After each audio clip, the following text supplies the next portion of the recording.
Satkhira দেবহাটা RAB ৬-এর অভিযানে ১৭৯ বোতল ইউরোনেক্স, ৪ বোতল ফেনসিডিল সহ এক মাদক ব্যবসায়ীকে গ্রেপ্তার করা হয়েছে। গ্রেপ্তারকৃত মাদক ব্যবসায়ী দেবহাটা বেজুরাইট গ্রামের মোহাম্মদ রুহুল গাজীর পুত্র মোহাম্মদ আমিনুর রহমান। জানা গেছে, র্যাব ৬ CPC-1 সাতক্ষীরা ক্যাম্পের একটি চৌকুশ দল ১৮ জুলাই গভীর রাতে গোপন সংবাদের ভিত্তিতে দেবহাটা নোয়াপাড়া এলাকায় তার নিজ বাড়িতে অভিযান পরিচালনা করে অবৈধ মাদক সহ ওই ব্যক্তিকে আটক করে।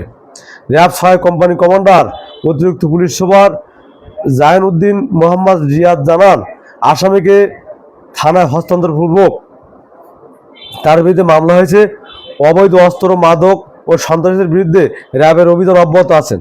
দেখুন তার বাসায় কিভাবে র্যাব সদস্যরা তল্লাশি করছেন, পুঙ্খানুপুঙ্খানুভাবে কোথায় এই মাদক দ্রব্য রক্ষিত হয়, এই যে উদ্ধারকৃত সেই সকল ফেনসিডিল আপনারা দেখতে পাচ্ছেন।